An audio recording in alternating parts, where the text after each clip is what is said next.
This is a response to Augustine's evil creation of it, where it came from. I'd first off like to say that I totally agree with you that women are higher on the hierarchy of good than mosquitoes. That was a wonderful statement there. But the thing I've noticed with the theory is that good and evil are almost like tangible states, and everything can be categorized into one or the other based on its simple being. Like if it exists, it's either good or evil, simply by its existence. That warrants whether it is good or evil. And so I'm not so sure I agree with that 100%.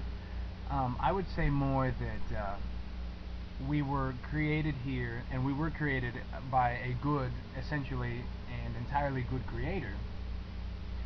He's the one that shares that label by simply being is labeled as good. But I think he set down, especially with the Bible, the commandments, everything that he set forth for us, and our empirical knowledge that we're born with, he set forth standards and morals of what is good and evil. And a person themselves may not be good or evil, but what they do and in their actions may be judged as good or evil.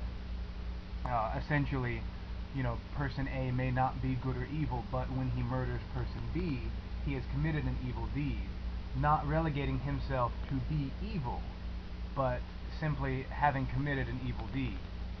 And it's the same way with good. Person A goes out and donates $1 million to charity. He is not essentially and by label a good person, but he has done a good deed. I certainly do believe in a hierarchy, even in the system that I believe in, with the actions, is that some actions are more good or more evil than others.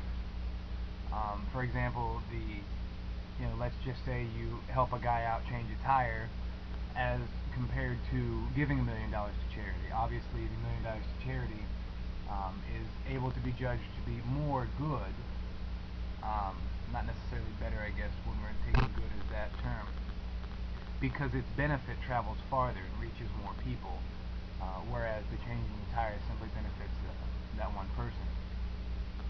And so I agree with most of what you say there. I just kind of stepped outside of good and evil being labels and categories that everything fits in simply by being, and more rather influenced by action. So that's my thoughts. Nice conversation though.